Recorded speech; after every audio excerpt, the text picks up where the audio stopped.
los temas. Teníamos pendiente por ahí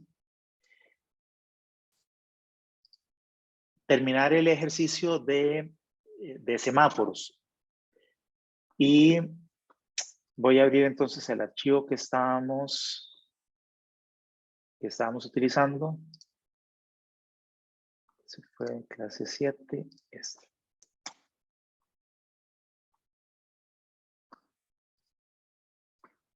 Entonces, en ese ejercicio habíamos visto el caso de esta intersección donde inicialmente habíamos utilizado un plan de 4 fases, una fase para cada uno de los accesos.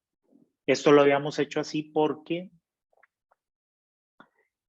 todas las maniobras que estaban permitidas en todos los accesos, pues requería que, y por la geometría que tiene, que la distribución de fases fuera pues esa, ¿no? Una fase para cada uno de los accesos.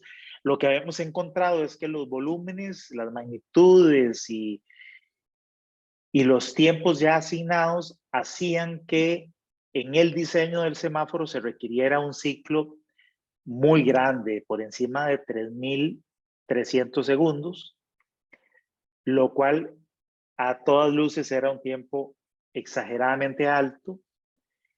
No hicimos el análisis aquí de capacidad de niveles de servicio, pero yo les adelantaba que el resultado en ese caso iba a dar un nivel de servicio F en todos los accesos. Y comentamos que ciclos tan altos no funcionan en un semáforo. Ya cuando ya yo empiezo a pasarme por encima incluso de los 2 minutos para arriba, son semáforos muy tardados y el nivel de servicio en una intersección con semáforos, al igual que una intersección regulada con alto y seda, están en función de las demoras, es decir, el tiempo que uno pierde debido al control que tiene la intersección para poder realizar la maniobra de cruce. Cuando los ciclos son tan largos, yo me tengo que esperar muchísimo tiempo a que el semáforo me vuelva a dar verde. Y además, el tiempo que me queda asignado a mí en verde es un porcentaje relativamente pequeño de ese ciclo. Entonces, con tiempos tan largos, esperando en rojo, en la línea de pare, hace que se acumulen muchos vehículos en los accesos y cuando el semáforo da verde, no todos esos vehículos puedan pasar. Y entonces se comienzan a acumular colas y colas y vehículos en todos los accesos en general y entonces eso hace que no funcione bien. Esa es una condición típica de operación en los sistemas. Eso implica que ya esa intersección con la cantidad de movimientos que tiene permitidos y los volúmenes que tiene, un semáforo en esas condiciones ya no tiene capacidad para poder operar de forma adecuada, ya la capacidad ya está excedida. Otra condición que puede hacer que los sistemas de semáforos no funcionen bien es cuando los accesos, todos los accesos de la intersección, aunque sea solamente 3 accesos, o sea, una intersección en T, no una de 4 brazos o en cruz como esta, cuando todos los accesos tienen un solo carril, usualmente un sistema de semáforos va a dar también problemas de capacidad. Los sistemas de semáforos para intersecciones de un solo carril en los accesos, en general, a menos de que los volúmenes sean muy bajos, no va a ser una buena solución para regular esa intersección. Y además, si los volúmenes son bajos, seguramente que esa intersección va a estar regulada en una buena condición de operación con señales de alto y seda. Eso, digamos, son como cosas de experiencia y en términos generales lo que sucede. Eventualmente puede ser que una intersección con un carril en todos los accesos, por la distribución de flujos que tenga, pueda uno conseguir un semáforo con buenos niveles de servicio, pero eso es raro, ¿no? Raro. O sea, como que los semáforos no son una buena solución para ese tipo de intersecciones. En el caso que estábamos analizando, volviendo a él, decíamos que esta configuración de fases con estos volúmenes y todos esos accesos no era una buena solución, y por lo tanto una de las cosas que uno puede, que siempre uno tendería a buscar cuando obtiene un resultado como este, es tratar de eliminar la cantidad de movimientos. Porque como vamos a ver el día de hoy en el análisis de sistemas de semáforos de capacidad y niveles de servicio, la capacidad del semáforo está en función de, o de los accesos, la capacidad que tienen los accesos o grupos de carriles, está en función de el porcentaje de el ciclo que está asignado como tiempo de verde a ese movimiento. Cuando yo tengo menos fases en el sistema, yo voy a requerir, por un lado, un ciclo más pequeño y además ese ciclo lo tengo que repartir entre menos, ¿verdad? Entre menos fases, que repartir el pastel entre menos comensales. Y eso hace que a cada comensal le toque un pedazo más grande, es decir, le toque un porcentaje del ciclo como tiempo de verde efectivo mayor. Y eso va directamente asociado a la capacidad que ese grupo de carril tiene. Entonces, es siempre clave en los sistemas de semáforos buscar la menor cantidad de fases posibles. Siempre que yo pueda diseñar un sistema de semáforos con 2 fases, obviamente, ¿verdad? Que sería el mínimo, con 2 fases, seguro que voy a lograr buenos resultados. Esa es una condición. La otra condición que uno busca en intersecciones en general, pero en particular en las reguladas con semáforos, es el ordenamiento de las vías, preferiblemente en un solo sentido de circulación, y la eliminación de maniobras de giro. Los giros a la izquierda en las intersecciones reguladas con semáforo, a menos de que sea una intersección bien amplia, que tenga mucho espacio y permita que las maniobras de giro a la izquierda, por lo menos desde la vía principal, se den simultáneamente, esa es una condición favorable.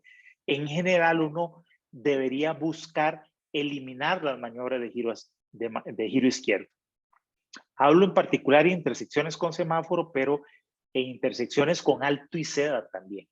Si yo tengo una trama, una grilla o un grupo de intersecciones que me permita eliminar esas maniobras de giro izquierdo y sustituir esas maniobras de giro izquierdo por giros a la derecha y dar vueltas a las cuadras, ¿verdad? Como decíamos, este giro que tiene 26 vehículos, yo lo podría eliminar si es que lo quito de esta intersección y lo sustituyo en una intersección anterior por un giro a la derecha, una vuelta a la cuadra y la incorporación aquí como un movimiento directo, ¿verdad? Entonces, cuando yo ordeno las calles de una ciudad en un solo sentido de circulación, puedo eliminar esas maniobras de giro izquierdo y sustituirlas por esos giros a la derecha y luego movimiento directo.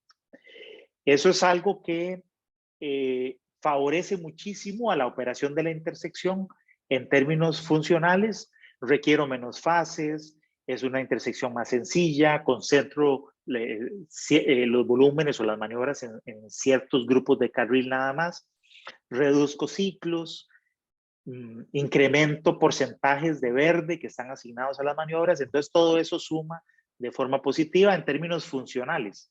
Y además, en términos de seguridad vial también, porque hay un criterio, luego lo recordaremos, pero uno de los análisis básicos de seguridad vial que uno hace en una intersección tiene que ver con los entrecruzamientos que hay de movimientos en la intersección. Eso es algo como esto. Pues si yo tengo una intersección como la que teníamos ahí, uno hace un diagrama de todas las maniobras que se permiten en la intersección. Entonces esa, por ejemplo, inicialmente permitía todos los movimientos desde todos los accesos. Serían todas las maniobras desde este acceso de acá. En otro color voy a pintar este. giro aquí, luego teníamos movimiento directo y luego giro por acá. No las voy a dibujar todas, pero entonces, ¿qué es lo que va haciendo uno ahí? Contabilizando los entrecruzamientos que hay entre las maniobras que se permiten en la intersección. Ahí me faltaría dibujar todas las demás y todos los demás entrecruzamientos. Entonces, cada uno de estos cruces de movimientos, y hay que tomar en cuenta también los peatones, perdón, ¿verdad? Si tenemos además peatones aquí cruzando, entonces eso genera también aquí entrecruzamiento de movimientos. Entre más entrecruzamientos tenga uno de flujos, es mayor la probabilidad de ocurrencia de un choque, porque aunque esta intersección esté regulada con semáforos, igual alguien se puede despistar, puede ser que no vea el semáforo, que la luz del, por ejemplo, en la mañana de madrugada o en la tarde lo deslumbre y no vea el semáforo, vea mal, se distraiga y cruce. Entonces, siempre que tengo posibles entrecruzamientos, cada entrecruzamiento es un potencial generador de choques.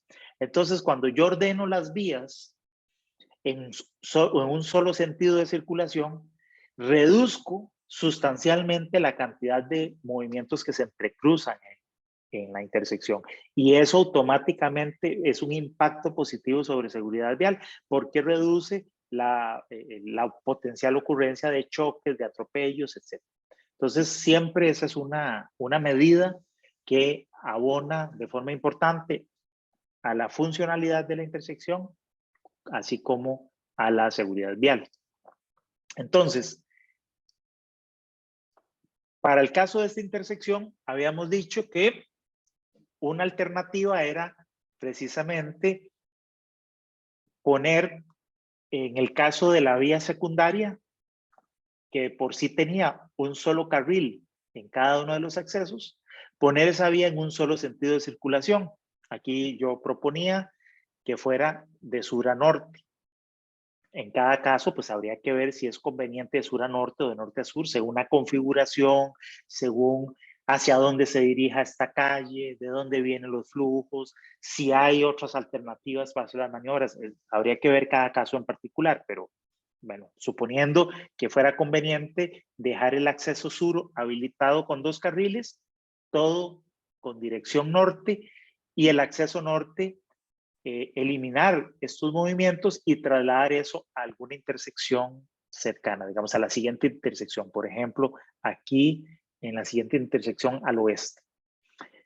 Entonces eso ya me elimina, ya solo ese cambio me elimina la necesidad de una fase para estos movimientos, además de que reduce los flujos y potenciales cruces que decíamos en la intersección. Segundo, me permite poner este acceso con 2 carriles, con lo cual ya ahí también genero una importante ganancia de capacidad. Luego también, dado que pusimos esto para arriba y posiblemente la siguiente intersección tendría sentido hacia abajo, eliminamos también las maniobras de giro a la izquierda. Esta de por sí ya no podría realizarse porque esta vía ya no tiene sentido de circulación hacia abajo, hacia el sur. Entonces, este giro habría que realizarlo, como decíamos, seguir aquí derecho, por ejemplo, y girar aquí a la izquierda, o bien girar a la izquierda en la vía anterior. Según las configuraciones, aquí en este caso supusimos que iban a girar antes, aunque igual pudimos haber considerado que giraban después, con lo cual este 16 se lo hubiéramos tenido que sumar al 433. Bueno, claro, aquí nosotros estamos trasladando aquí los flujos de forma manual, ¿verdad? Yo digo, este súmelo aquí, quítalo allá, etc. Si uno tiene un modelo de red, uno puede hacer modelación de la reasignación de tráfico a través de modelación, de tal manera que uno no sea el que tenga que inventar nada, sino que el mismo modelo te distribuye sus flujos. Pero si no, pues no podría tomar algún criterio como los que estamos tomando aquí. El giro a la izquierda hacia acá, aunque sí se podría realizar, yo propuse eliminarlo también, porque eso nos quitaría la necesidad de una fase más, y decíamos que giraba aquí a la izquierda y luego se incorporaba aquí con movimiento directo. Entonces, este flujo sí lo sumamos aquí en este 376. Bien, esos cambios, la intersección se simplifica considerablemente. Logramos lo que yo decía antes, y es pasar de una intersección compleja de 4 fases a una intersección de 2 fases, según el plan de fases que está aquí indicado. Y si nos íbamos entonces a la aplicación de la metodología que aplicamos la semana pasada para el diseño del ciclo, espero que alguno lo haya podido revisar. Según esta hoja, el ciclo óptimo que obtenemos es un ciclo de 35,2 segundos, con lo cual podemos redondearlo a 35, y entonces pasamos de la necesidad de 3.300 segundos a solamente 35 horas. Es una reducción considerable. 35 segundos, estamos hablando de un ciclo de apenas medio minuto más 5 segundos más. O sea, es un ciclo realmente muy eficiente. Va a pasar de una fase a la otra, va a ir alternando muy rápidamente los tiempos, y entonces esa reducción del ciclo, decíamos, hace que yo me tenga que esperar menos tiempo a que me vuelva a dar verde, y como vamos a ver, pues eso va a influir en las demoras. Tengo menos tiempo perdido ahí haciendo fila en el semáforo. Entonces, no voy a recalcular yo el ciclo. Yo espero que ustedes lo hayan hecho, a menos de que tengan alguna consulta, alguna duda, si intentaron hacerlo y algo salió mal. Pero aplicamos la misma hoja y la misma metodología, y luego recordemos que este ciclo de 35 segundos le restábamos los tiempos perdidos, que era la suma de los amarillos y todos rojos, que lo teníamos por aquí, que son estos 9. Entonces, nos quedan 26 segundos de verde para repartir, y esos tiempos de verde, o este tiempo total de verde, se repartía con este criterio, que era la relación del volumen al flujo crítico en el grupo de carril de cada una de las fases. Entonces, básicamente, lo hacíamos con ese criterio, ¿no? Con esto entre la suma de esos valores.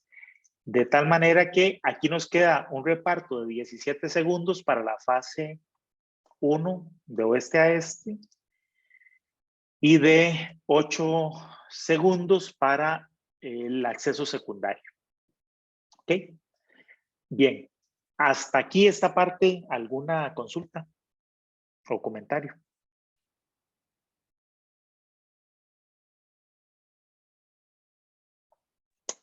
Profe, yo tengo una consulta.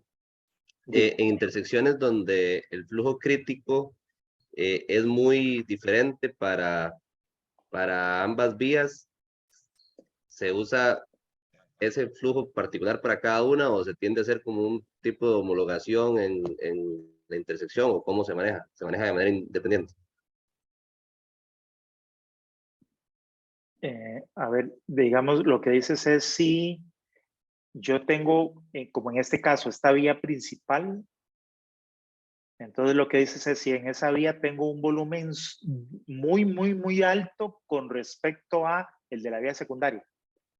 Más bien si los flujos críticos son diferentes. No sé, por ejemplo, en el caso de cuando se intersectan rutas nacionales y rutas cantonales, que típicamente tienen anchos de carril diferentes y demás, entonces el flujo crítico da diferente.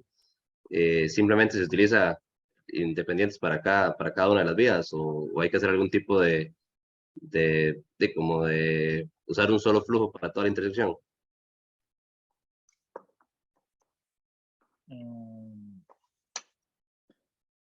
Me está costando entender la pregunta. Vamos a ver. Imaginémonos que, voy a dibujar, a ver si tengo vamos a hacer una intersección en T, por decir algo. Esta es la intersección en T, y esta es una ruta nacional. esta. Y esta de acá es una ruta cantonal.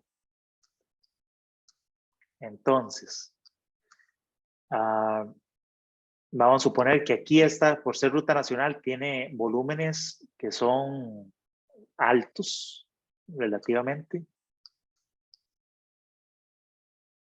Ahí se permiten, digamos, todas estas maniobras. Este incluso podría ser que vengan Yo todos creo que es carriles. que estoy usando un término mal, no es el flujo crítico, Ajá. lo que yo estoy preguntando es el flujo de saturación, más bien. Ah, ya, ahora sí, ahora sí. Ok, los flujos de saturación son independientemente de la naturaleza de la vía. Los valores que están medidos, si la intersección está regulada con semáforos, el flujo de saturación básicamente tiene que ver con los carriles. Recordemos con el uso de carriles. Abrir esta otra para que lo veamos.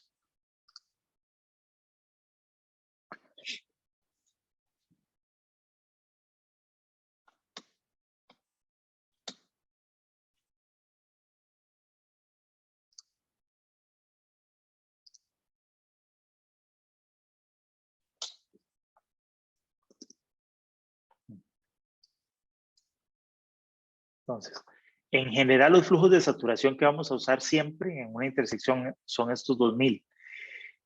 Solamente cuando yo tengo, por ejemplo, un carril, un solo carril, y en ese carril se realizan los 3 movimientos, entonces se puede bajar a 1850, pero es por el hecho de que el carril está siendo usado por muchos movimientos que operan de manera muy distinta, ¿verdad? Girar a la izquierda, girar a la derecha. Entonces eso puede generar retrasos en la circulación. El otro extremo es que tengamos todos los vehículos siguiendo directo, uno detrás de otro. Solo ese movimiento se puede hacer. Entonces todos van a ir como muy coordinados, muy separados, muy uniformes cuando descargan la intersección. Acá cuando tenemos movimientos compartidos, esa capacidad se reduce. Incluso aquí habla de una flujo de saturación de 1500, que a mí particularmente esto ya me parece demasiado bajo, ¿verdad? Yo ahí, este valor yo nunca lo he usado, nunca lo uso, pero me parece extremadamente bajo y habría que pues, revisar bajo qué condiciones fue que se midió. Entonces, todavía en este caso de 3 movimientos, yo sí me podría creer que el flujo de saturación baje a ese valor. Y aún así, yo usaría 1900, no 1850, pero bueno, si Ingeniería de Tránsito dice que usemos ese valor, usamos ese. Pero vea que esto no depende del tipo de vías en donde estén ubicados esos carriles. Claro, una cosa que sí podría influir el flujo de saturación y podría hacer que sea un poquito más bajo, y entonces en una condición especial como la que voy a mencionar, uno podría tender a medirlo en sitio para garantizarme que no use yo un valor de 2000 que es alto, es un valor alto, cuando la realidad es que la capacidad de la intersección es más baja. ¿En qué condiciones? En que yo tenga unas calles muy estrechas o una calle, por ejemplo, de un material hecho de adoquines o de piedra, por ejemplo, o que tenga muchísimos estorbos en la vía, que tenga una vía en una condición muy mala, que haga que los vehículos, cuando el semáforo da verde, operen o los vehículos empiecen a salir muy lentos y a lo mejor muy espaciados uno de otro. Alguna condición especial de la intersección que uno vea que pueda afectarlo, la operación, fuera de lo regular, ¿verdad? Porque estas cosas no lo dice en ningún lado, pero está suponiendo que yo tengo vías pavimentadas en buenas condiciones. Entonces, como que las condiciones de materiales o del estado de la carretera no está influyendo aquí. Pero puede ser que sí, ¿verdad? Sería el único caso. Pero entonces, independientemente de si cuál es la vía cantonal y cuál es la vía nacional, en una vía como esta, donde este acceso tendría solamente 2 movimientos, que serían estos, aquí también podría utilizar un flujo de saturación de 2000. Ok. Sin ningún problema. Profe, yo tengo otra consulta asociada a análisis de intersecciones sé que es de tema más atrás, que es asociado a volumen, pero surgió ahora que estábamos intentando modelar la intersección para el proyecto y no sé si la puedo preguntar ahora o si prefiere que la pregunte más adelante en la clase o no sé. A ver, ¿qué sería la duda? Ok, nosotros en la primera parte del proyecto hicimos las proyecciones del TPD en las diferentes rutas. De hecho, la intersección que nosotros estamos analizando es una intersección tal cual usted la dibujó aquí, ¿Cómo una está? ruta nacional que se interseca, ajá, idéntica. Eh, Nosotros con los datos, es cerca de estaciones de ruta 27, entonces tenemos una serie de datos buena e hicimos las proyecciones para los años que nos pedía en la primera parte del proyecto. Para la segunda parte del proyecto, bueno, esta intersección está en el Cantón de Mora, entonces Cristian, que trabaja en la Municipalidad de Mora, con parte de su equipo hizo un conteo de 2 horas de un viernes en esa intersección y tenemos datos de los movimientos, ¿verdad? De la distribución de movimientos en la intersección. Mi pregunta puntual es, para los volúmenes, que vamos a nosotros a modelar, eh, ¿qué utilizamos? Porque nosotros tenemos datos de TPD que contemplan toda esa serie histórica y demás, y tenemos estos datos de 2 horas de conteos que por lo menos lo que sí nos da muy claro son las proporciones de los diferentes movimientos y demás, pero tenemos dudas en lo referente a si utilizamos esos datos como tal o y proyectamos a partir de esos datos o utilizamos los datos de TPD que ya habíamos sacado y estos datos que tenemos únicamente los usamos como proporción de movimientos. No Ajá. sé cuál es la forma correcta. Ok. Es una pregunta muy interesante. Es muy buena y me permite explicar cosas que a lo mejor no se explicaron en clases anteriores. Cuando yo lo que voy a analizar es una intersección, es un proyecto como el que ustedes están haciendo, lo usual es que yo haga mis coteos como los hicieron ustedes durante las horas pico para análisis normales en una hora pico dentro de en un día dentro de la semana. Usualmente evitando que sea lunes o que sea viernes, porque los lunes y los viernes los comportamientos son un poco como atípicos. Entonces, entre martes y jueves son buenos días para contar el volumen, para que yo evalúe una condición, digamos que típica, ¿verdad? Que se repita más horas a lo largo del año. Para algunas condiciones especiales, sobre todo si lo que yo estoy haciendo es un estudio de impacto funcional y de seguridad vial provocado por un desarrollo comercial, un centro comercial nuevo, una gasolinera, etcétera.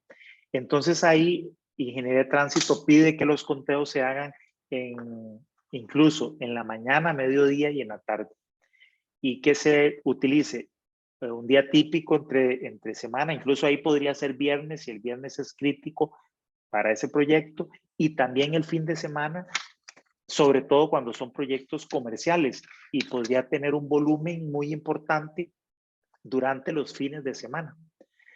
Uno trata de buscar una condición que sea crítica, pero dentro de lo normal. Entonces, ¿por qué en proyectos comerciales se pide entre semana y el fin de semana? Porque puede ser que entre semana ese lugar comercial atraiga poco volumen, pocos viajes, pero que el volumen de las calles ya existentes sea alto.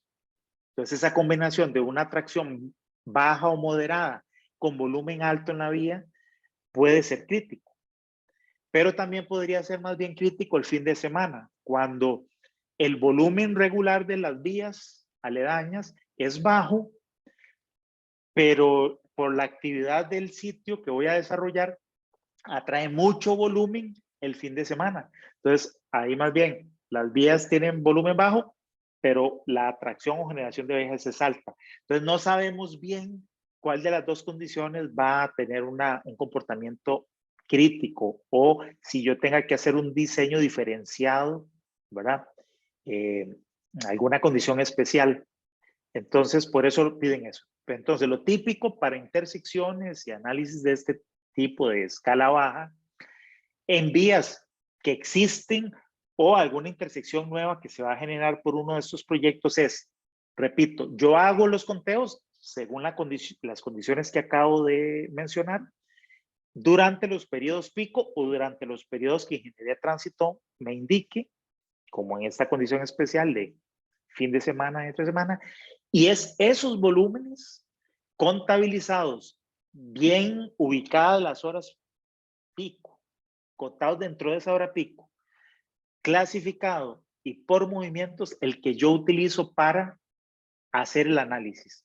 Y posteriormente, las series históricas me sirven para encontrar tasas de crecimiento que le voy a aplicar ya no a un valor de TPD, como hicieron ustedes en la tarea número 2, o como hemos hecho en los ejercicios de aquí, sino que esas tasas de crecimiento se las aplico a esos volúmenes que yo me di. Esa es la condición más usual. Ahora hay otra condición y es cuando yo lo que estoy analizando es un proyecto de una carretera nueva, es un proyecto que no existe, vamos a generar un proyecto nuevo. Entonces, esa carretera, como no existe, normalmente yo voy a hacer análisis de demanda o con un modelo de demanda de 4 etapas y entonces ese modelo es el que me va a dar los flujos horarios. Pero otra posibilidad es que yo esté haciendo un análisis en las etapas de prefactibilidad y en esas etapas o en estudios previos estoy apenas haciendo el perfil del proyecto, necesito tener una idea o estoy en una etapa de prefactibilidad. Entonces, en esa etapa no merece la pena hacer todo el estudio de modelación de 4 etapas, porque eso es costoso. Y si en esa etapa de prefactibilidad el proyecto no me da razonable y no voy a seguir adelante, entonces yo no hago esa inversión. Pero entonces ahí uno lo que hace es que coge valores de TPD, proyecta los valores de TPD y lo que hace es utilizar como volúmenes de diseño un porcentaje del TPD, ¿verdad? Nosotros vimos el ejercicio al revés, que si yo tenía un conteo de unas horas, yo le aplicaba un factor para expandir ese conteo a 24 horas. Bueno, eso sería como un ejercicio al revés. Yo tengo el TPD, que es en 24 horas, y lo que hago es que le aplico un factor que se llama el factor de hora de máxima demanda. El HD, a ver, hora, HMD, hora de máxima demanda, FHMD, factor de hora de máxima demanda. Ese factor de hora de máxima demanda, usualmente lo que se hace es utilizar lo que se llama la hora cincuentava. ¿Qué es la hora cincuentava? Es el volumen o el porcentaje de volumen del TPD de aquella hora o de aquel volumen que es superado solamente 50 horas al año. Eso viene en los informes de planificación sectorial para un montón, al final en un anexo, para un montón de vías donde ellos tienen datos, digamos, suficientes para hacer ese cálculo de las horas 50. Ese es un criterio de diseño así de planificación, que entonces cojo el TPD, le aplico ese factor de hora 50 y con eso diseño. Esos factores de hora 50 depende de qué tipo de carreteras sean, pero son esos valores que rotan entre el 5, 6, 7% por ahí. Entonces depende del tipo de vía. Yo me puedo ir como les decía, esos informes de planificación y buscar si hay una vía cercana, si tengo una vía similar o en la zona y ver cuál es ese factor correspondiente. Pero normalmente andan por ahí, alrededor de un 5, 6, 7% por ahí. Entonces cojo el TPD, multiplico por eso y ese es el volumen horario de esa hora de diseño. Eso se utiliza sobre todo en esas etapas de planificación de proyectos para tener una idea de cuál es el volumen horario con el cual voy a dimensionar preliminarmente carriles, intersecciones, etcétera, anchos, pavimentos. Bueno, el pavimento se ocupa el TPD, pero para esos análisis funcionales eso es lo que se estila. No sé si quedó respondida la pregunta. Sí, sí, clarísimo. Muchas gracias. Profe, una última cosa, perdón por molestar tanto. Porfa, usted puede subir esa hoja de parámetros de capacidad al TEC Digital. Es que la busqué por todo lado y no está subida. Vamos a ver.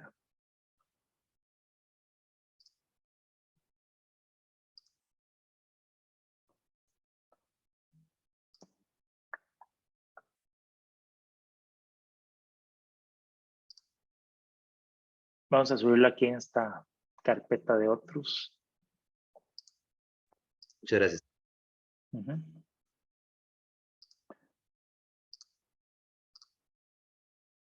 Sí, profe, nada más una consulta, aprovechando la consulta de Mario.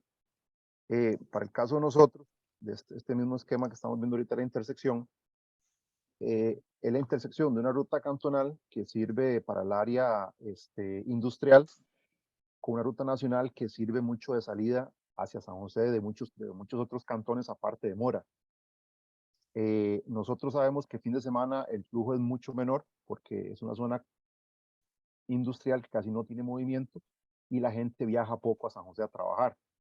Nosotros por eso tomamos una hora pico del viernes en la mañana, que es cuando hay más flujo en ambos sentidos, tanto de la gente que va hacia San José como de el movimiento de la ruta esta cantonal, que es la zona industrial, porque hay empresas constructoras que comienzan a mover maquinaria, hay empresas de alquiler de equipo de construcción, que todo ese, bueno, casi mucho del flujo se mueve en la mañana.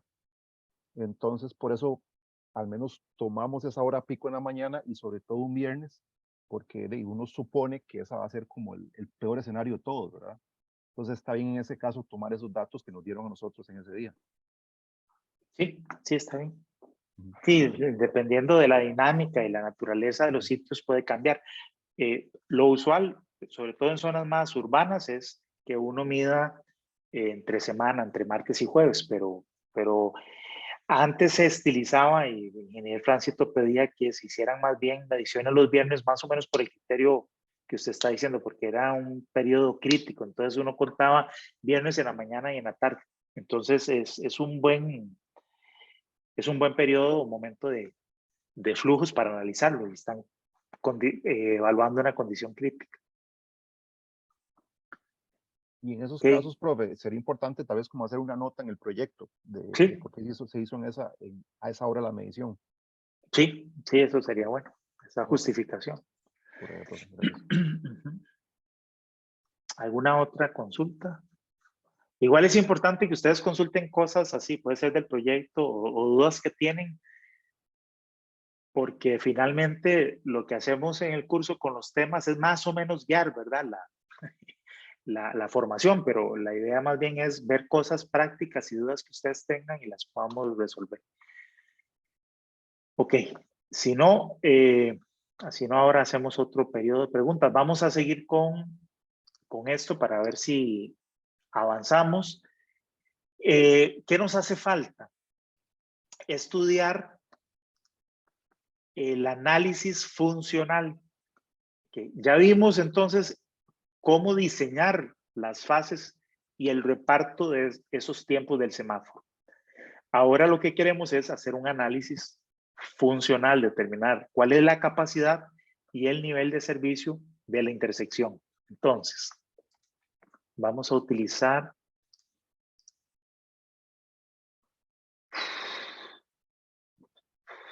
esta de la presentación.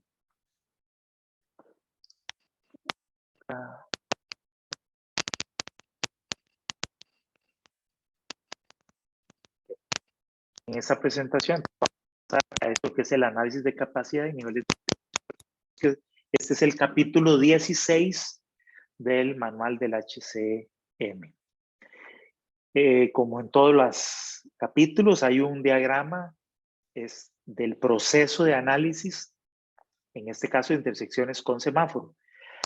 Vamos a necesitar como datos de entrada información del diseño geométrico de la carretera. Anchos carriles, disposición de esos carriles, uso de los carriles según movimientos, etc. Pendientes, obviamente el flujo vehicular en la intersección, movimientos por tipo de vehículo, ¿verdad? Contabilizado en las horas pico o en la hora de análisis con cortes cada 15 minutos. Y luego también los del sistema de semáforos que se está utilizando con el plan de fases que tenga la intersección o que yo estoy recomendando para la intersección. Entonces, esto es información de datos de entrada. Ahora el análisis, como en la mayoría de los casos, tiene dos caminos.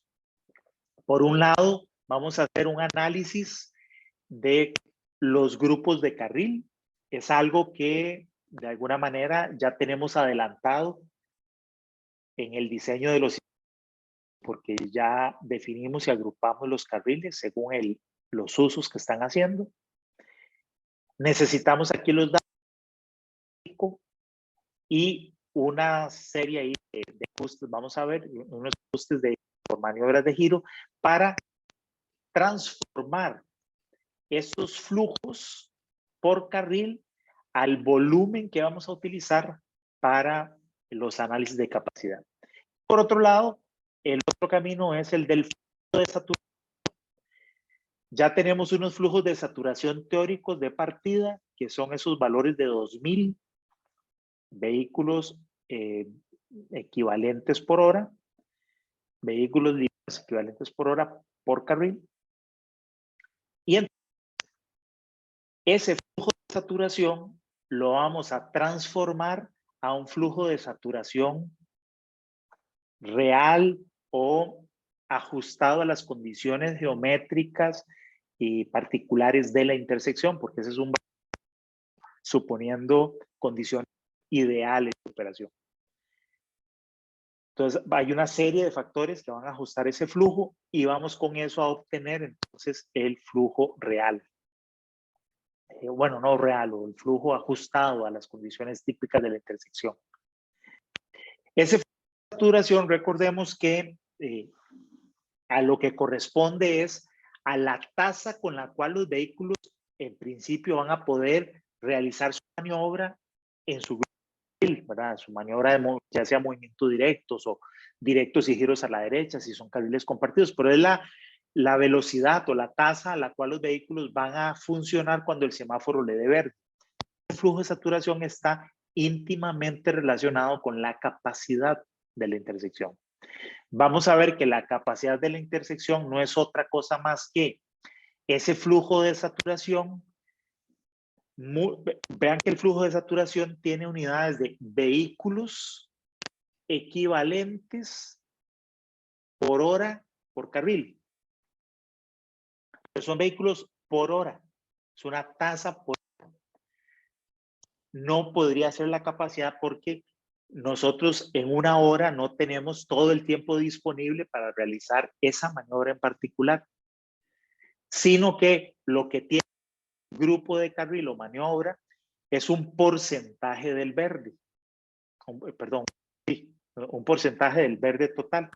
Entonces, ese flujo de saturación se multiplica por la relación que hay entre el verde asignado a ese grupo de carril dividido sobre el ciclo total del semáforo.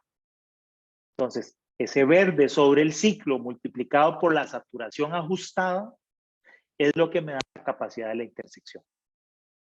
¿Okay? Entonces, ese es este camino. Después, como por este lado, lo que hicimos fue tomar los flujos y transformarlos de flujos a flujos equivalentes. Entonces vamos a tener aquí un flujo que podemos dividir entre esa capacidad que les acabo de mencionar, y eso me da la típica relación de V sobre C, de volumen a capacidad, bueno, en realidad de flujo a capacidad. Y esa relación de V sobre C me va a a determinar el principal valor de entrada para procedimiento de la determinación de las demoras que ese grupo de carril está experimentando en la intersección. Y como ya les había anticipado ahora al inicio de la clase y en clases anteriores, el nivel de servicio de una intersección con semáforos depende de esas demoras. Entonces, ese es el último cuadrito, ese es el procedimiento del cálculo de. Por un lado, calculo flujos o ajusto flujos. Por otro lado, ajusto flujo de saturación para calcular capacidad, flujo sobre capacidad. Y esa me va a permitir entrar al procedimiento y según la tabla de criterios en función de la demora, determino el nivel de servicio de la intersección. ¿Okay? Ese es el procedimiento. Detalle. Vamos por el brazo del flujo. Entonces, lo primero que tenemos que hacer es calcular la tasa de flujo para el periodo de análisis. Entonces, tenemos el volumen V, que es el volumen de la hora, dividido entre el factor de hora pico, ¿verdad? Eso nos daba flujo de diseño.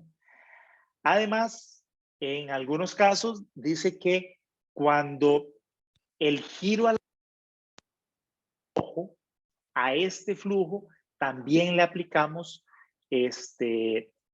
podríamos aplicarle un factor, ¿verdad? Entonces dice, cuando esos giros a la derecha son permitidos, el volumen de giro a la derecha para el análisis lo podemos reducir por tomar ese volumen y reducirlo un poco. ¿Por qué? Como las de que aquí lo que estamos tratando de hacer es determinar la capacidad que tiene un carril o un grupo de carriles y esa capacidad está en función del flujo de saturación y el tiempo de esas maniobras está asignado de verde para que esa maniobra se realice. Entonces estamos contabilizando la capacidad y después más adelante, como decíamos, voy a dividir este flujo de diseño sobre la capacidad. Pero esa capacidad es el flujo de saturación que opera durante el tiempo de verde. Entonces, si parte de las maniobras que giran a la derecha se realizan en rojo, yo lo que hago, si eso sucede, es que yo puedo hacer esa contabilización, cuántos vehículos giran a la derecha en rojo, y reducir el volumen del giro a la derecha. Entonces, si... Vamos a ver, dice que está cortado. A ver si esta cosa...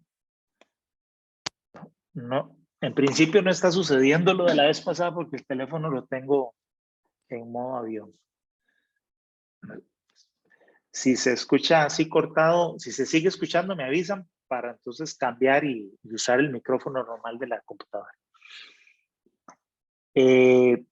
Ok, entonces les decía, cuando hay giros a la derecha en rojo, permitidos, y efectivamente la gente gira a la derecha en rojo, ese volumen yo lo puedo quitar del análisis para que me quede girando a la derecha solamente el volumen que gira con el semáforo, que es exactamente lo que uno hace aquí. Ese no es un factor de ajuste, sino que este volumen yo lo puedo reducir al volumen de la hora. Vamos a repasar esta tabla de grupos de carriles, aunque ya lo habíamos estudiado, habíamos visto que un grupo de carril era un grupo o forman parte de un grupo de carril aquellas maniobras que funcionan como una sola cosa en uno o varios carriles. Entonces, aquí tenemos formas de cómo establecer o definir estos grupos de carriles. Unos casos especiales ocurrían cuando yo tenía movimientos como el movimiento directo que se podían realizar en dos o más carriles. Cuando eso sucede, yo puedo generar un solo grupo de carriles como este o dos grupos de uno en cada carril, siempre y cuando yo tenga el volumen es separado por carril. Cuando tengo el volumen separado por carril, entonces puedo usar esta definición. De lo contrario, lo que haría es utilizar esta. Un solo grupo de carril, aunque sean dos carriles en conjunto.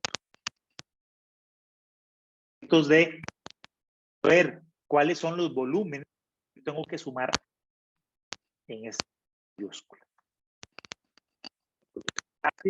Todos los análisis en semáforos es por grupo de carril. Ok. Y eso es... Profe, disculpe, es que sí se está comenzando como a cortar cada vez más seguido. Entonces voy a quitar esto.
Sí, ¿me escucho ahí? Sí.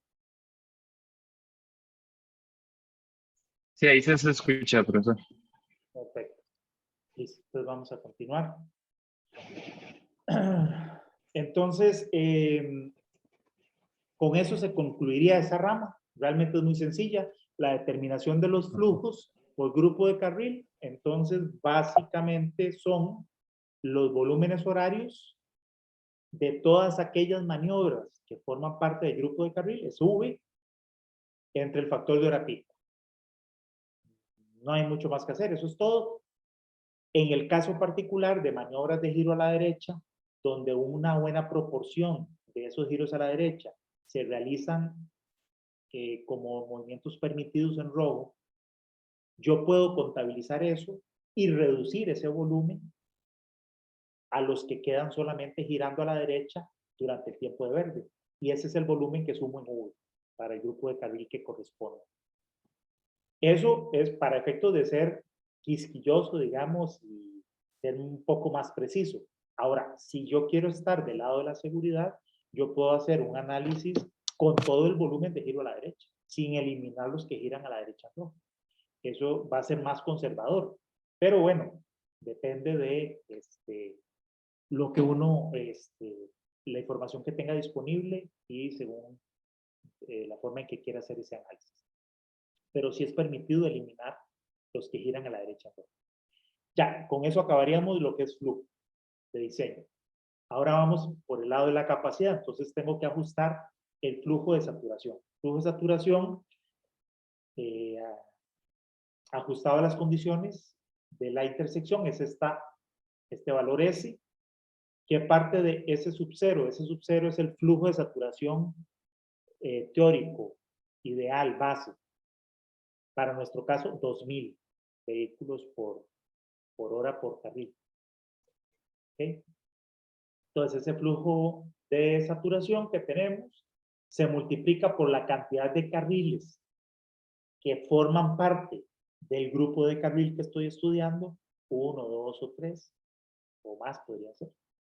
Y luego se le aplica una serie de ajustes por ancho de carril, por la cantidad de vehículos pesados en el tráfico de ese grupo de carril, por la pendiente que tenga la aproximación, el acceso, conforme se aproximan al cruce, por si existen maniobras de estacionamiento dentro de los primeros 75 metros, digamos, de la intersección del cruce hacia atrás, en ese rango de unos 75 metros, si ahí hay maniobras, hay estacionamiento permitido al lado de la vía, Entonces, y esas maniobras están afectando la operación de ese grupo de carril en particular, por ejemplo, el carril derecho del acceso.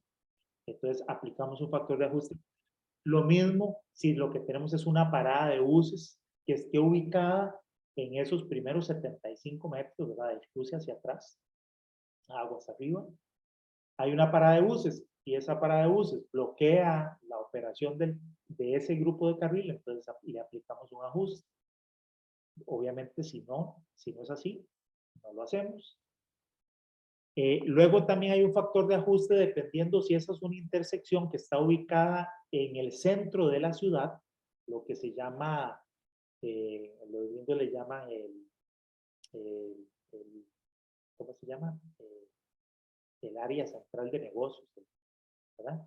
O si es una intersección aislada que está fuera de la ciudad, de esas, puede ser urbana, pero no está dentro de la malla interna de la ciudad. Una intersección aislada, por ejemplo, pues hay un factor de ajuste por tipo de área. Luego también vamos a ver que hay un factor de ajuste según la forma en que los carriles son utilizados, si son compartidos, son exclusivos, etc. Para los grupos de carril que comparten con la maniobra de giro a la izquierda o que comparten con maniobras de giro a la derecha, hay un factor, ya sea de un giro o del otro tipo, a la izquierda o a la derecha. Y luego, algo que en nuestro caso prácticamente nunca vamos a usar por el momento hasta que la cultura cambie, y es cuando existen peatones cruzando las vías que interrumpen el paso a un grupo de carril que tiene verde, ¿verdad? Entonces, el semáforo me da verde, voy a girar a la derecha porque está dando verde para girar a la derecha, pero resulta que hay peatones cruzando y los conductores tienen la cultura de cederle el paso a los peatones, entonces necesito irme a aplicar un factor de ajuste por esa interrupción que causan los peatones o los ciclistas a ese flujo que tiene verde, que está girando a la derecha o que está girando a la izquierda. Entonces ahí se aplican unos factores especiales. Ok, eso es básicamente todos los factores que van a reducir este flujo de saturación ideal para darme un flujo de saturación, digamos que real, ajustado a las condiciones del sitio. ¿Okay? Entonces, vamos a ver rápidamente. Bueno, tal vez para no avanzar más, vamos a quedarnos con esta idea y vamos a ir avanzando entonces en el caso de nuestro ejemplo. Vamos a ir haciendo el cálculo para la alternativa 2, en la que ya habíamos cambiado. ¿Qué pasó con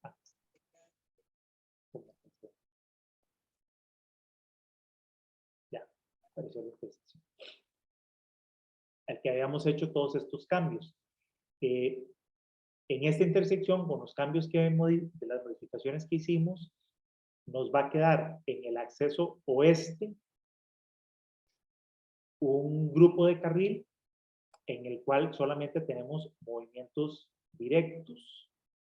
De oeste a este lo tendríamos en carril izquierdo y carril derecho. Tendríamos dos grupos de carril. Los volúmenes que teníamos ahí eran estos volúmenes de acá arriba, ¿verdad? Que teníamos 302 entre 0.95, que era su factor de hora pico. En el otro caso, 323 entre 0.95, son estos dos volúmenes. Uno para cada grupo de carril. En este caso, para cada carril. Y ya, ese es etapa 1 del procedimiento.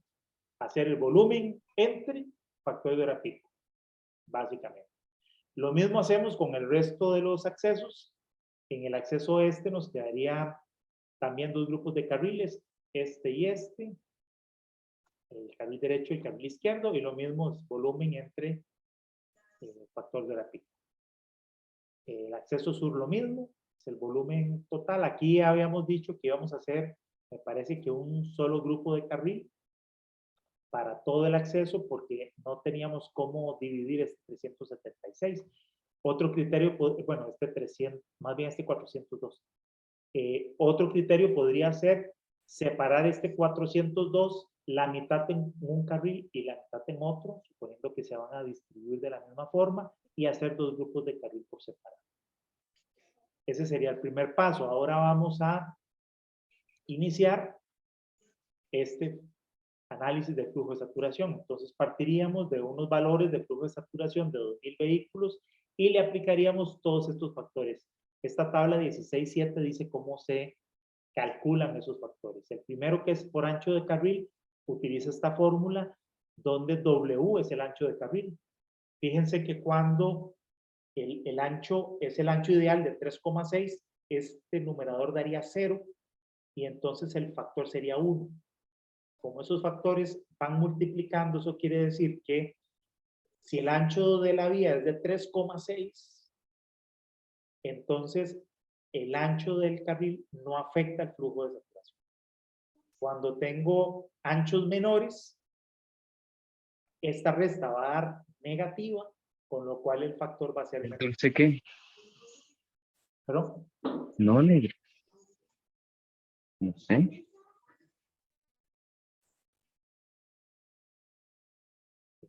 Profe, miras que se oye muy lejano. No sé si ve que le bajo el volumen a la salida. Déjeme ver. Según yo, no. Yo...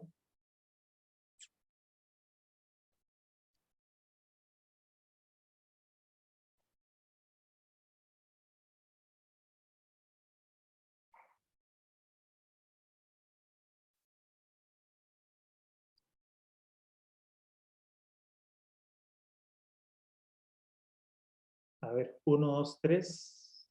Ahí, ¿cómo soy? Igual. Igual. Ahí. No.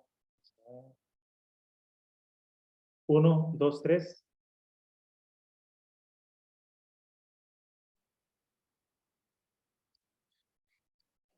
Ahora. Mucho mejor. Ahora sí, ya mejor. Perfecto. Ya, ahora sí. Listo. Ok. Entonces, estamos en esta parte.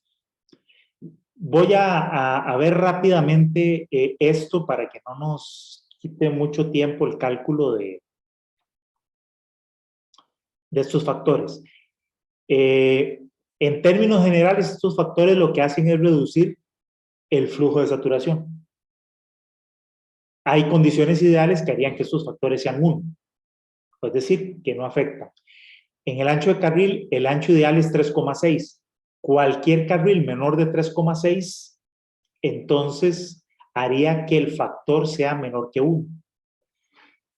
Dice que también podríamos utilizar anchos de carriles mayores a 3,6, con lo cual eso favorecería el flujo de saturación, porque este número daría positivo, con lo cual el factor W me podría dar incluso más de 1. Pero dice por acá que cuando el ancho de carril es mayor a 4,8 metros de ancho, uno lo que podría hacer es, en lugar de aplicar este factor, es hacer un análisis considerando que en realidad en lugar de un carril tengo 2 carriles. Y entonces los flujos ya con carriles tan anchos, que seguramente nosotros difícilmente vamos a tener, pero si fuera así, el carril es tan ancho que los flujos se van a distribuir y van a operar como si fueran 2 carriles. Okay. Me interrumpen, por favor, si hay algún factor que quede en duda, si no vamos avanzando. Bueno, tal vez en nuestra intersección, nuestros carriles, vean, estos son de 360 y en el caso de los carriles de la vía principales son de 3.5. Entonces, aquí sería 3.5 menos 3.6 entre 9 más 1. Entonces, veamos acceso oeste. Aquí tenemos 3.5. Aquí está la fórmula. Y entonces en este caso el factor pasa de 1 a 0.99. Si tuviéramos un carril más angosto, digamos de 320, entonces ese factor sería 0.96.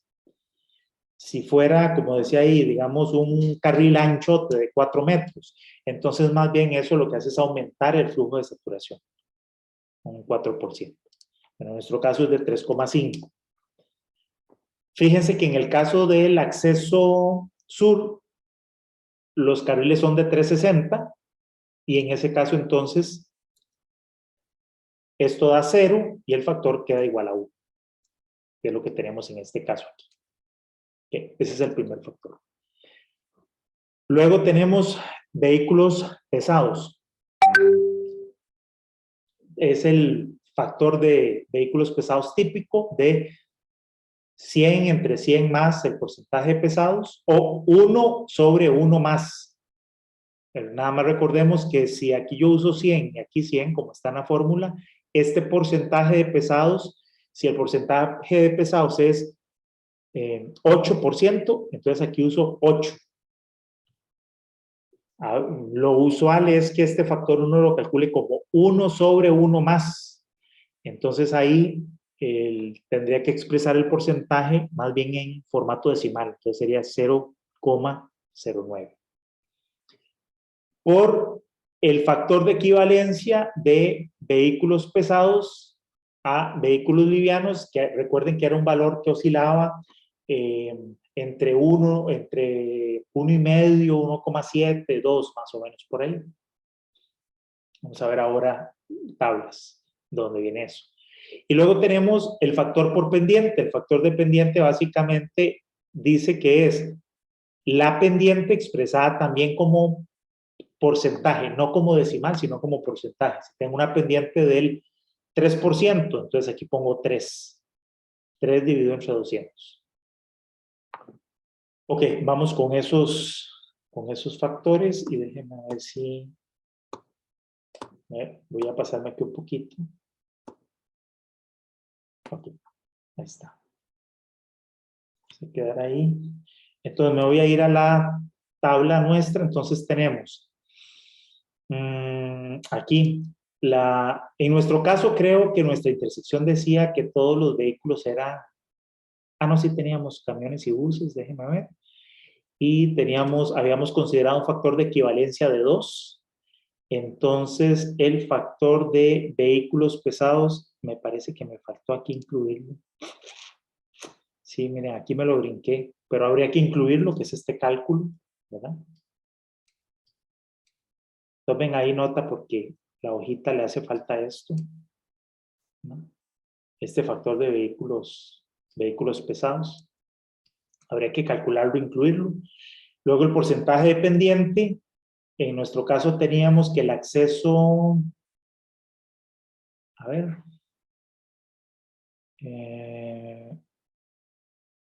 Aquí la intersección era toda a nivel.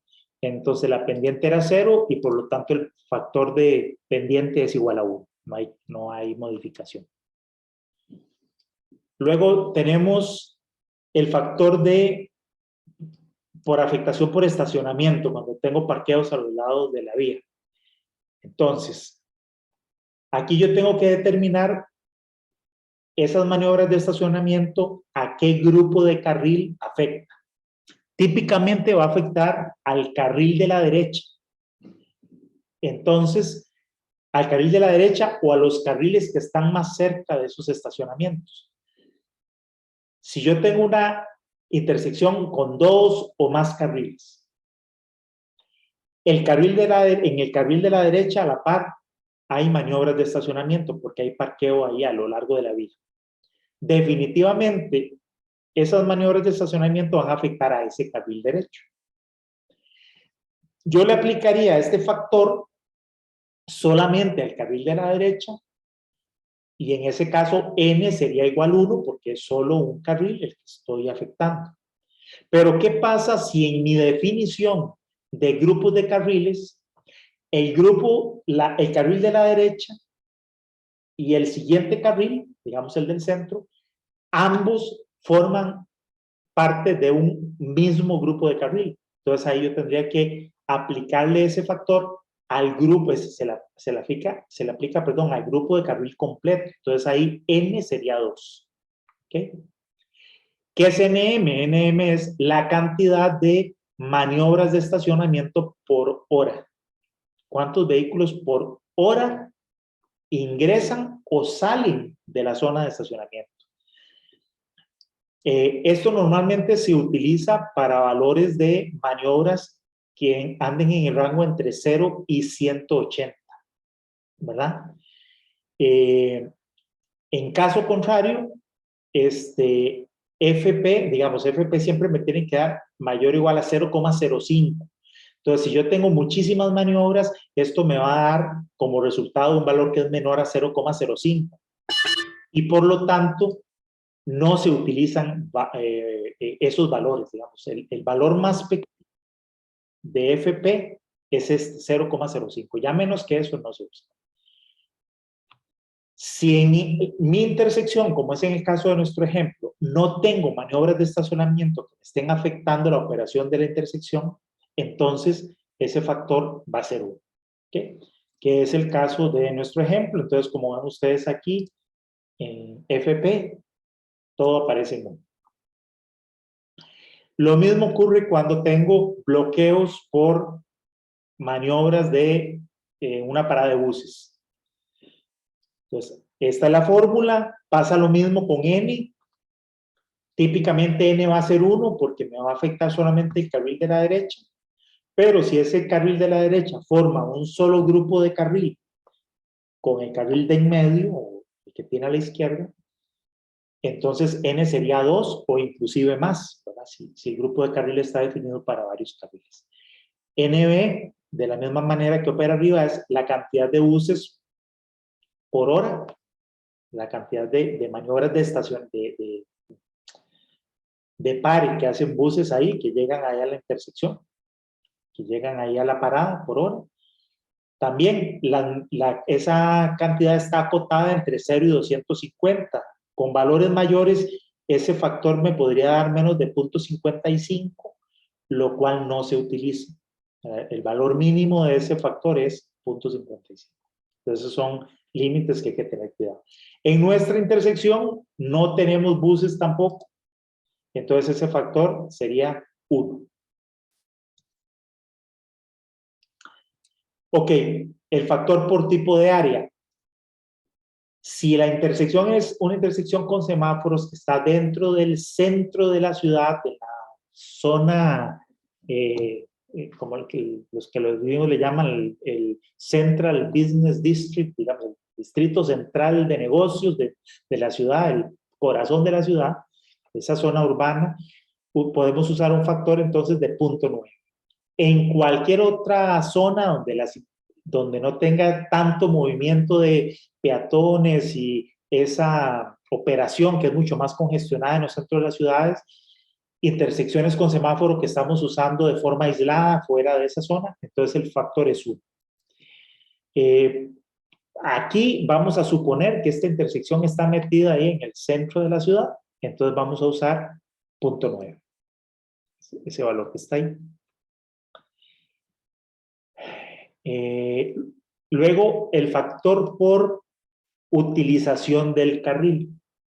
Entonces, fíjense que aquí tenemos una variable que es V sub G y V sub G rayita que aparece aquí. V sub G dice que es el flujo no ajustado o la tasa de flujo no ajustada para el grupo de carril en vehículos por hora. O sea, el volumen.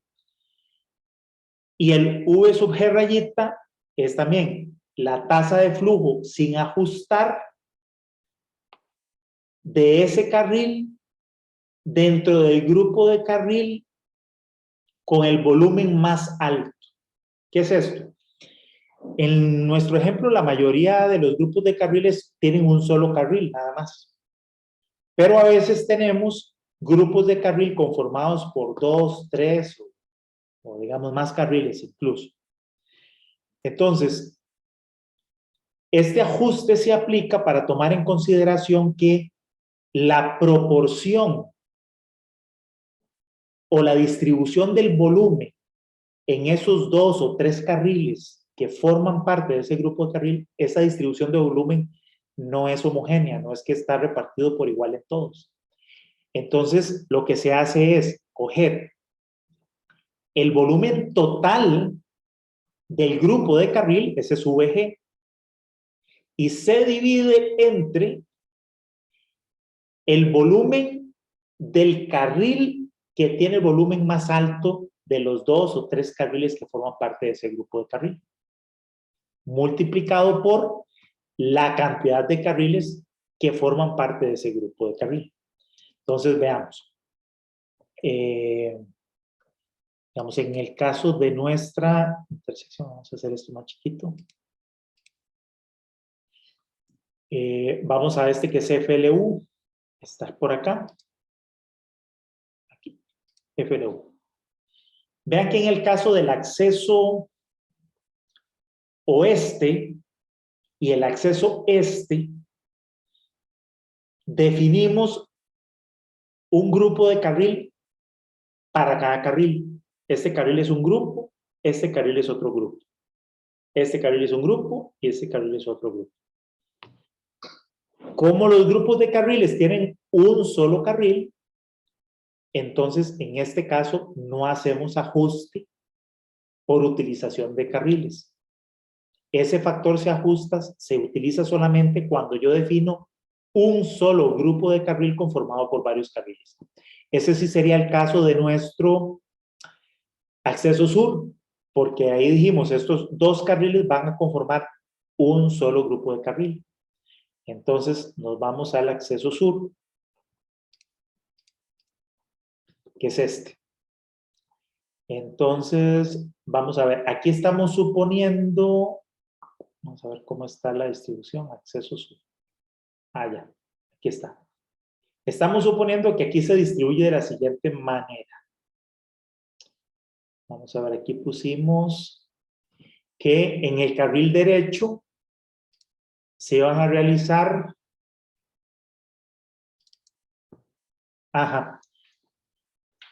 yo aquí supuse que este volumen se dividía mitad y mitad. Digamos este movimiento, estos 402. Entonces, hice, en el carril de la derecha, tengo un volumen que es los que, en el carril de la izquierda tengo los que giran a la izquierda más la mitad de los que siguen directo. Y al otro lado tengo los que giran a la derecha, también más la mitad de los que siguen directo. Entonces tengo estos 2 volúmenes. Si yo definiera esto como un solo grupo de carril, entonces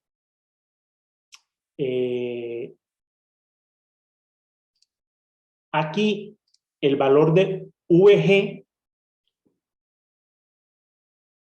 por ejemplo, para este carril, VG sería el volumen total.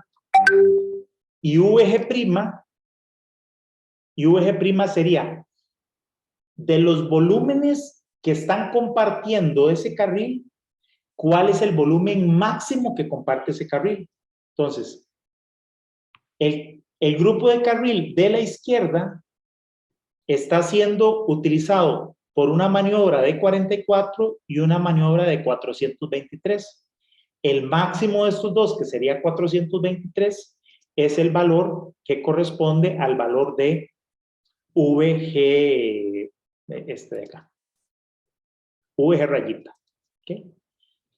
Entonces dividimos el volumen VG, que es el volumen total, la suma de estos, bueno, de este más la mitad de este, y VG', el máximo entre 44 y la mitad de 423, que sería 215, ¿no? Bueno, 201,5. Y entonces el factor va a ser este valor dividido entre el máximo multiplicado por la cantidad de carriles de ese grupo de carril, que es solo 1. El otro grupo de carril, lo mismo, está compartido por una maniobra de 23 y una maniobra de la mitad de 423, queda 235. El VG, que es el volumen del grupo de carril, es la suma de este más la mitad de este. Y el máximo, perdón, y el VG rayita es el máximo entre este y la mitad de este. El factor del grupo de carril entonces sería el volumen total entre el volumen máximo por la cantidad de carriles de ese grupo de carril que es solo uno. Entonces en estos casos vean 1.21 y 1.11. Luego tenemos carriles que tienen giros a la izquierda o carriles que tienen giros a la derecha. Cuando yo tengo una fase, en el caso de los giros a la izquierda, cuando yo tengo una fase protegida y tengo un carril exclusivo para girar a la izquierda, el factor es 0,95. Cuando ese giro a la izquierda comparte el carril con alguna otra maniobra, entonces tengo que aplicar esta fórmula. Donde PLT es qué porcentaje del volumen que comparte ese carril corresponde a las maniobras de giro a la izquierda. Pero es un poco como lo que acabamos de hacer en el factor anterior. En el caso de giros a la derecha, lo mismo. Si yo tengo un carril exclusivo para giro a la derecha, el factor es 0,85. Si el carril está compartido por giro a la derecha y otras maniobras, entonces necesito saber qué porcentaje de las maniobras son el giro a la derecha respecto al total del grupo de carril. Y si yo tengo un solo carril, entonces el factor se calcula de esta otra manera, si es un carril nada más sencillo. Entonces, en nuestra intersección, este acceso no tiene giros a la izquierda. Aquí tenemos un grupo de carril con giro a la derecha. Entonces, tenemos que calcular ese factor de giro a la derecha que está, a ver, se me fue. Vamos a ver, aquí el carril exclusivo de la izquierda no. Bueno, pero ahí no hay giro a la izquierda. Aquí tenemos giro a la derecha en... Profe, Sí. puede poner las celdas W, X y Y en la 10, por favor.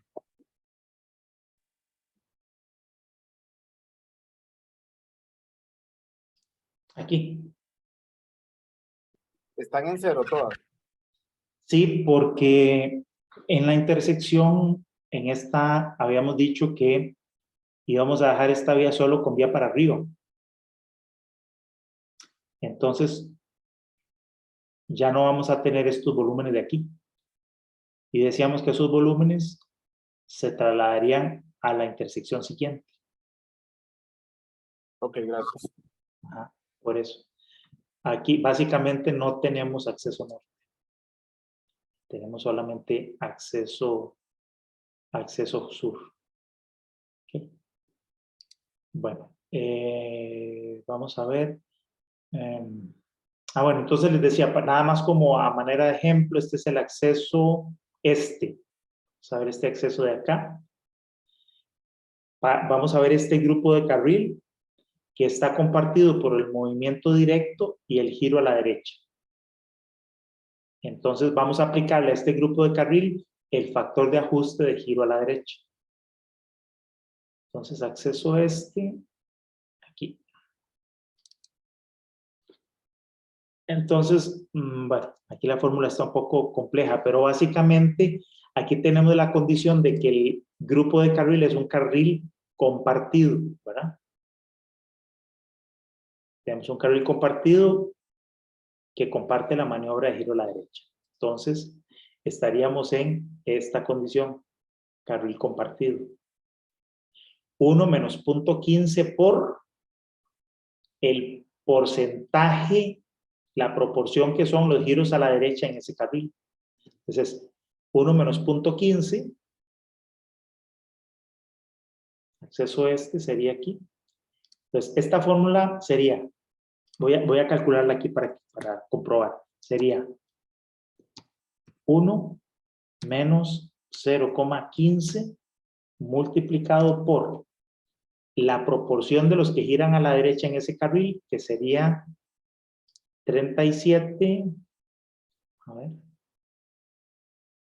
37 de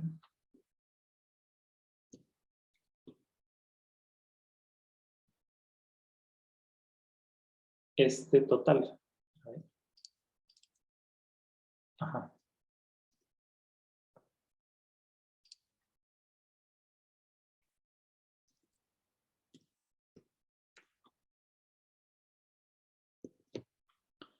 Este sobre este. ¿Ah? Bueno, más o menos ahí da este valor de 0,98. Creo que aquí el cálculo lo hice con los volúmenes de sí,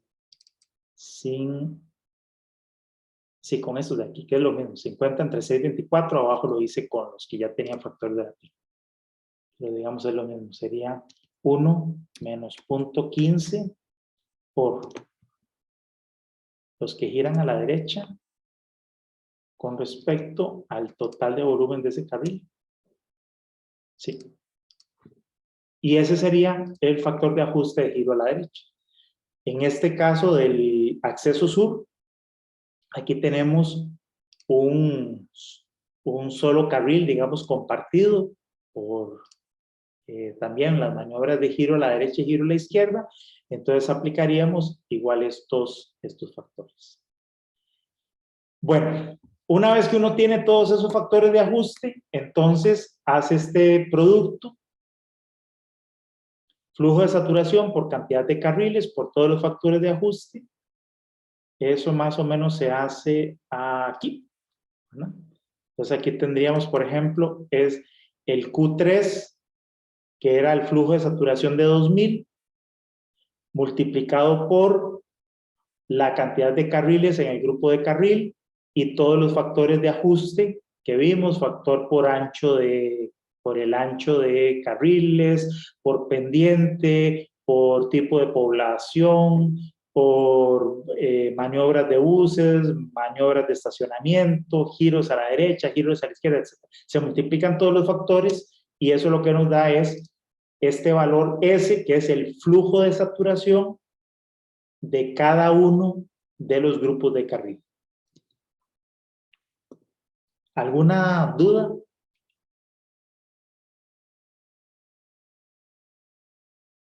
¿O comentario?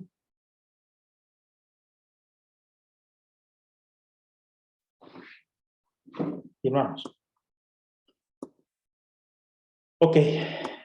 Una vez que tengo el flujo de saturación, que es este valor S, el que acabamos de calcular, la capacidad del grupo de carril se calcula como ese flujo de saturación va a estar operando durante el tiempo de verde. Entonces, ¿cuánto verde tiene asignado en la fase correspondiente a ese grupo de carril? Es este valor GI, ese es el verde asignado a ese grupo de carril, dividido entre el ciclo total del semáforo. Entonces, por ejemplo, los grupos de carril del acceso oeste tenía un verde de 17 de un ciclo de 35. El flujo de saturación de ese grupo de carril es 1780. Entonces sería 1780 por 17 entre 35. Eso sería la capacidad. 1780 por 17 entre 35. Este grupo de carril oeste tendría una capacidad de 884 más o menos vehículos por hora. Y así está calculado las otras maniobras.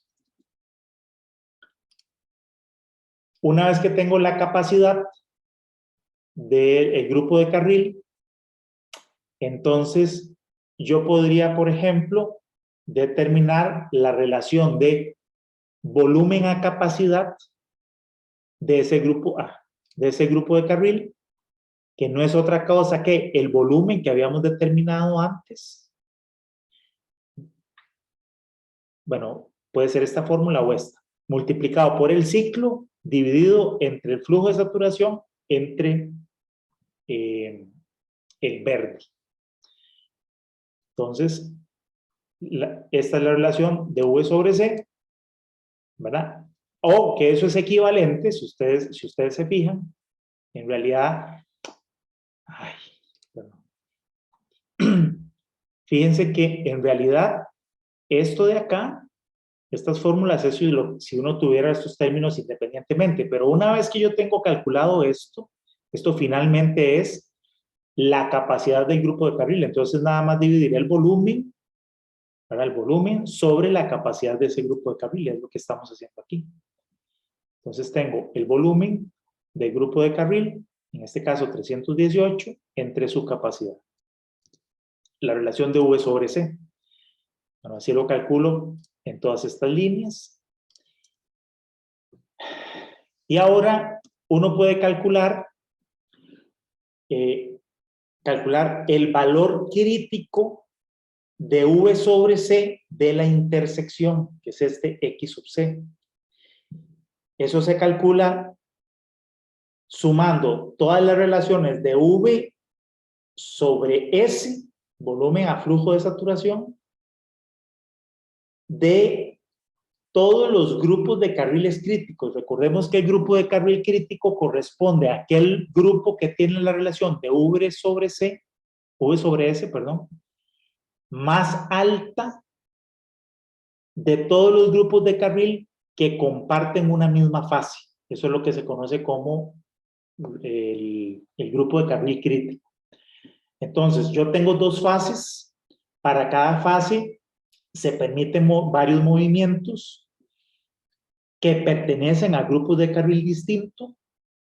Todos los movimientos que comparten esa fase, yo tengo que ver cuál es el que tiene la relación V sobre S mayor. Como tengo dos fases, esta sumatoria en nuestro caso sería la suma de dos relaciones V sobre S. Y eso multiplicado por el ciclo entre el ciclo menos el tiempo total perdido. Entonces, eso es lo que se hace aquí.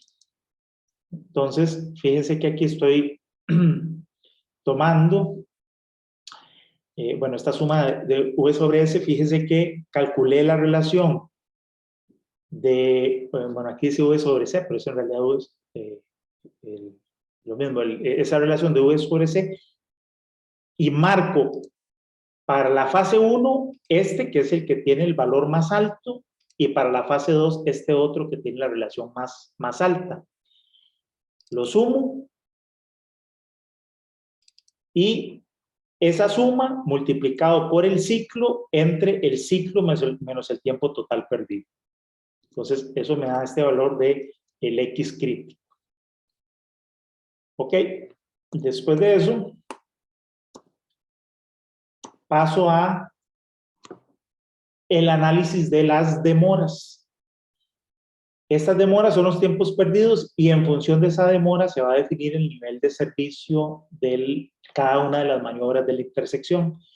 Esta demora de la intersección o el grupo de carril se calcula como la suma de 3 demoras. La demora 1 es una demora uniforme que supone que los arribos a la intersección son de forma aleatoria.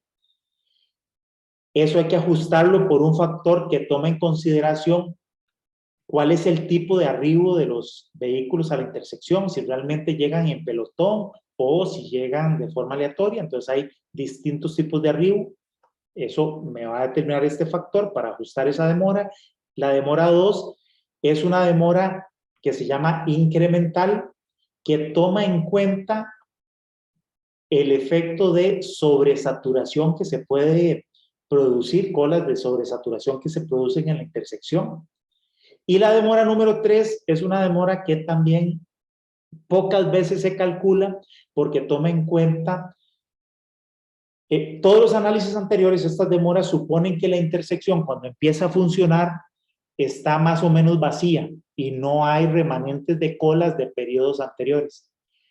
Pero si uno tiene una condición muy crítica de operación de la intersección y el análisis yo lo empiezo a hacer teniendo colas remanentes de casos de periodos anteriores, entonces yo tengo que tomar en cuenta el cálculo de la demora 3. Esa no la vamos a ver porque, digamos, si no es que el cuento se hace ya de por sí es largo, se va a hacer demasiado largo, es mucho más, es un análisis más complejo. De hecho, habría que estudiar un anexo especial del capítulo para ver cómo se hace la demora 3.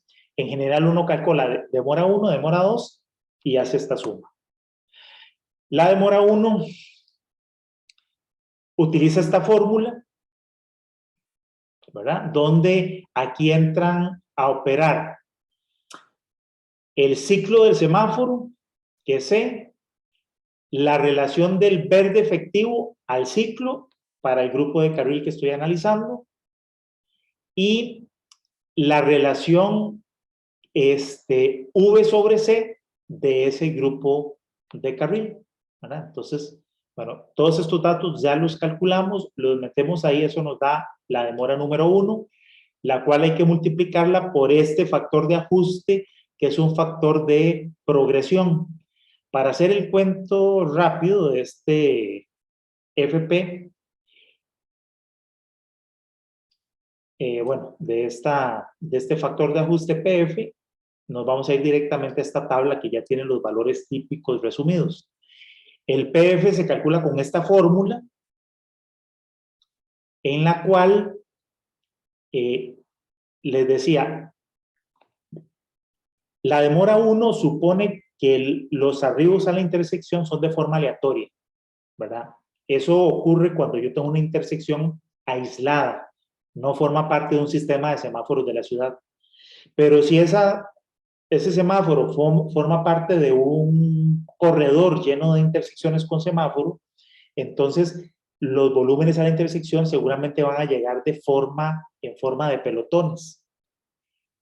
Conforme los pelotones lleguen de una forma más compacta, entonces nos vamos moviendo ya sea hacia el tipo de arribo 1 o al tipo de arribo 6.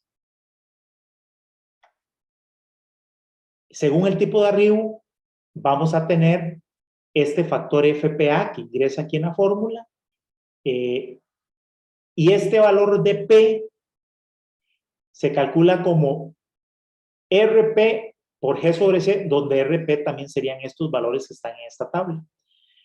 Normalmente en los análisis que uno hace, cuando son sobre todo intersecciones aisladas, normalmente esos factores van a ser 1, ¿verdad? Y si no, hay que ver el tipo de progresión. Hay una definición, una tabla que habíamos visto la vez anterior, si los pelotones llegaban compactos, si la mayoría llegaban en el tiempo de verde o llegaban en tiempo de rojo. Cuando tenemos progresiones que son casi perfectas, eso sería el tipo de arribo número 6. Y si no, normalmente vamos a andar entre tipos de arribo 2, tipo de arribo 4. Entonces, hay que ver la tabla, a ver qué tipo de progresión es, a cuál se parece más las llegadas a nuestra intersección para aplicar esa metodología. Si yo estoy haciendo un análisis de la intersección aislada, repito, usamos AT, el tipo de arribo 3, donde todos estos valores son igual a 1. Con eso calculamos ese factor de ajuste PF. En nuestra intersección, aquí el análisis supusimos que los tipos de arribos eran todos de forma aleatoria, con lo cual ese factor de ajuste es 1. La demora número 1 está calculada por aquí con la fórmula, esta fórmula que vimos anteriormente, esta fórmula de aquí arriba. Ya decíamos, depende del ciclo, de la relación del verde sobre el ciclo y de la relación de V sobre C del grupo de carril. Todos estos valores ya están calculados en la hoja y simplemente esa fórmula está aquí. Entonces tenemos aquí demora 1. Aquí la hoja les permite, como les decía, utilizar un tipo de progresión, 1, 2 o 3, que es aleatoria, y automáticamente les va a calcular el factor de ajuste. La demora número 2.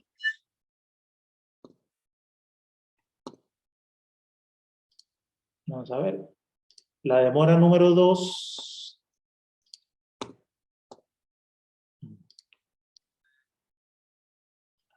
Ya me perdí la secuencia.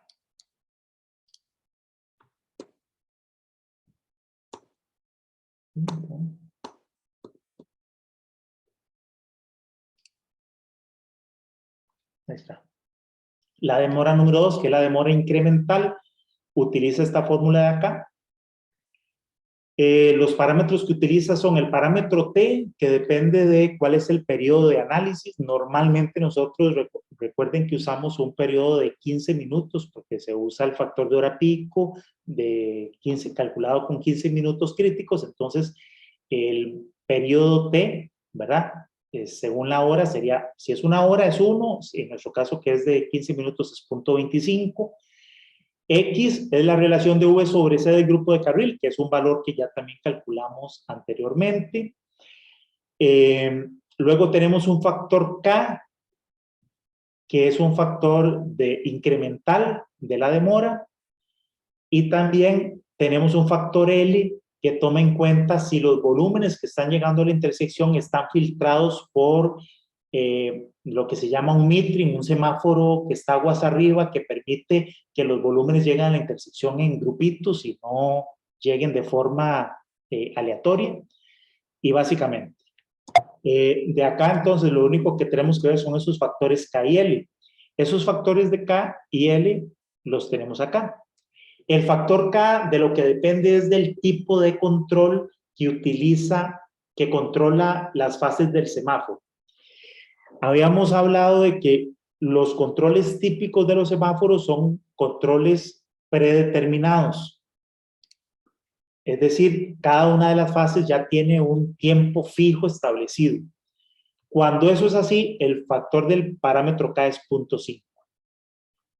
Ahora, puede ser, en algunas intersecciones dijimos que podíamos tener fases actuadas, que sean actuadas por una botonera, en el caso de pasos peatonales, o con sensores en el pavimento que activan una fase distinta. Le pueden dar, por ejemplo, agregar más tiempo a un determinado acceso cuando tiene la presencia de vehículos en ese acceso. Cuando es así y tenemos fases actuadas, depende de cuántos segundos adicionales le sume ese sistema de actuación. Ahora aquí tenemos desde 2 hasta 5 segundos adicionales que le dé a esa fase. Entonces ese sería el valor de K mínimo que estaríamos utilizando en esta fórmula de aquí arriba para calcular el valor de K.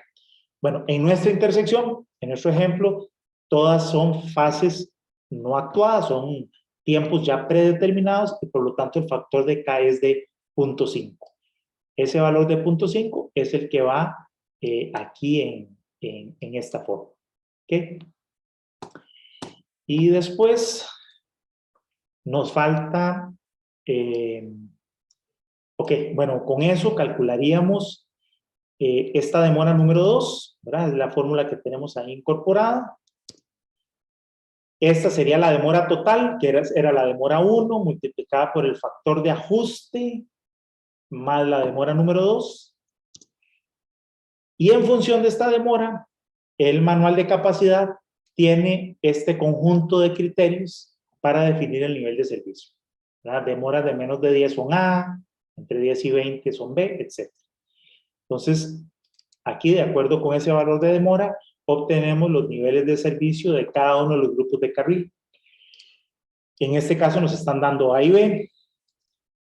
Luego también se estila calcular una demora general para la intersección, como una demora ponderada, para asignarle un nivel de servicio, ya no a los accesos o a un grupo de carril en particular, sino a la intersección completa. Entonces uno puede también utilizar esta ponderación, estas fórmulas de ponderación. En este caso, para calcular la demora del acceso, lo que hago es ponderar la demora de cada grupo de carril por su volumen entre la suma del volumen total del acceso.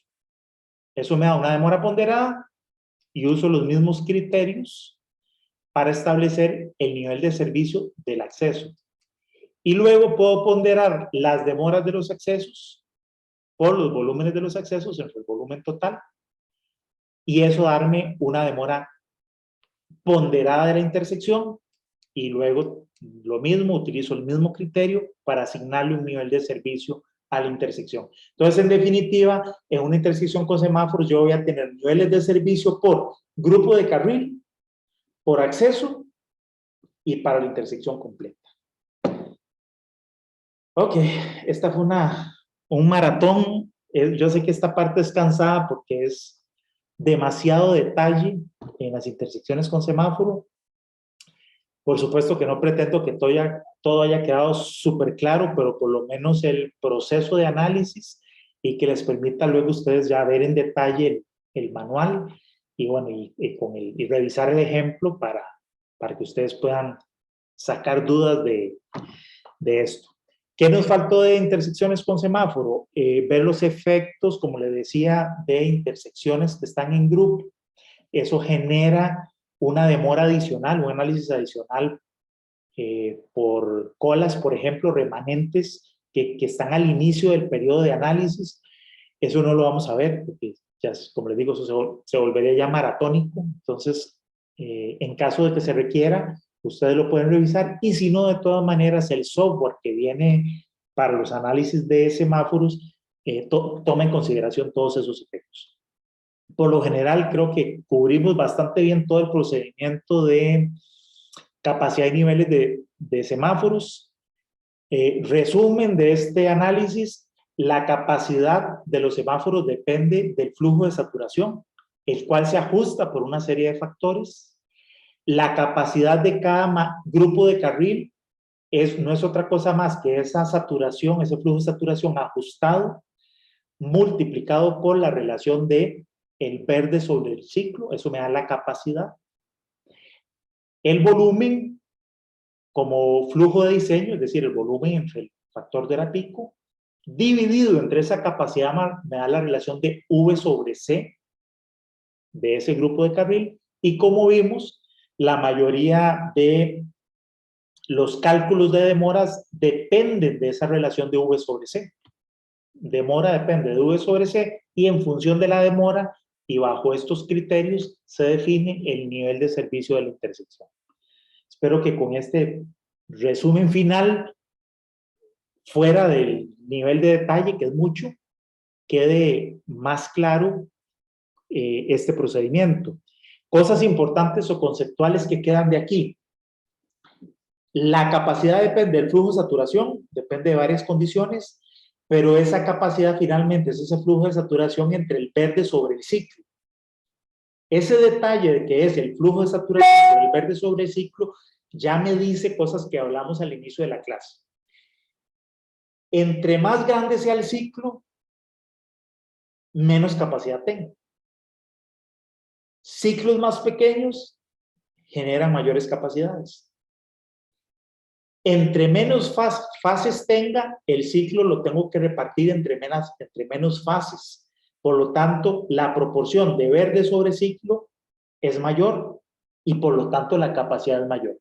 Entonces, cosas claves en intersecciones con semáforos es, obviamente, poner más carriles para los movimientos, poner menos maniobras, ciclos pequeños, menos fases. Esa es la clave de las intersecciones reguladas con semáforo.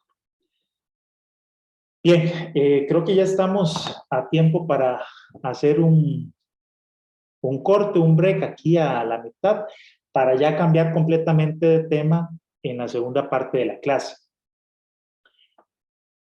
¿Algún comentario? Ya los tengo cansados, supongo, por el día de hoy con este maratón de semáforos.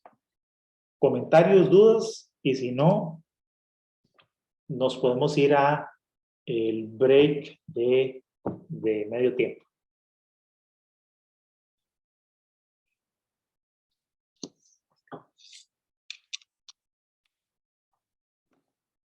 Bueno, este es un lunes pesado.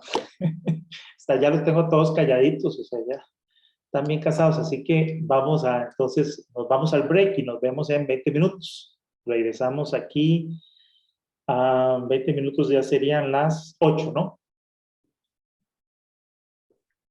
Correcto. Muy bien. De acuerdo.